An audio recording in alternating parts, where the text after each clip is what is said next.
Even when the news of the day is bleak, or especially when it's bleak, we like to shine a light on some positive things happening around the world, either in our own corners of life or literally just in the news. Liz, what's good for you these days? Well, it was a little bit difficult to come up with this, given all the news from Afghanistan that surfaced this week. But even as I've been paying a lot of attention to the rise in Delta variant-related COVID cases, I've been quite heartened by the fact that we're actually, in the U.S., coming up with a pretty good system for deploying booster shots. It seems like this will be something that will be able to be rolled out to people who are especially medically vulnerable. There was news this morning about booster shots. Yeah. And them being recommended for elderly people. So, I mean, I've been beating this drum for the duration of the COVID pandemic, and I'm not going to stop now. This is something where for people like all of us, we're probably at extremely low risk of being hospitalized or dying. But for older people among us, that's not the case. And so I'm really, really excited that we are making great strides toward giving older people and more vulnerable people booster shots and developing a sort of regimen to do that.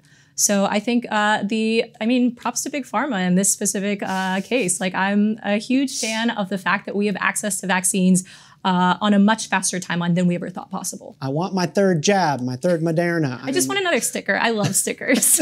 Just here for the sticker. Katie, anything good on your world today? Well, yeah, as a member of the Taliban, things could really not be better in my world. What are their pronouns? No. Do you know? Is it Talibexin, Taliban? How should we refer to them? Talibai. I think it's he, him. I think all of his pronouns are he, him.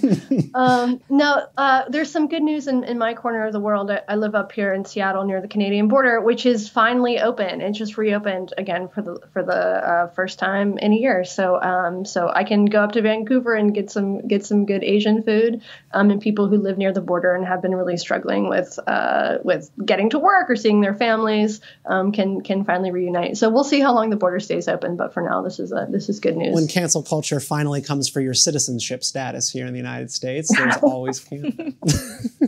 I'm going to... Or Afghanistan. No, I hear you. I'm going to break a little bit of my usual, and I do want to speak kind of directly to the Afghanistan thing, because despite the almost universal media narrative and bipartisan scorn for scenes coming out of Afghanistan, I think it is unquestionably good news that President Biden did not cave to pressure from all sides: Democrats, Republicans, Lockheed Martin lobbyists, and corporate media officials and retired generals turned consultants to keep U.S. soldiers in Afghanistan a single minute longer. Every action has a consequence, and there are truly horrific consequences playing out right now. But in 20 years of occupying Afghanistan, close to 240,000 people have been killed there in the sands. 71,000 of these are civilian casualties, men, women, and children. And I find it just disgusting that our media groans about the dishonor of the hasty withdrawal, which dishonorable it may have been, but they don't call it dishonorable that we've turned Afghanistan into the third largest generator of refugees and displaced families in the world because something bad, evil, and unfair happened to us 20 years ago. And according to John Kerry, like this guy, former Secretary of State, he says it was all a success because now they have cell phones in every person's hand and more TV stations than ever, all before we invaded. Leaving Afghanistan is good news. That doesn't feel good, because it shouldn't feel good.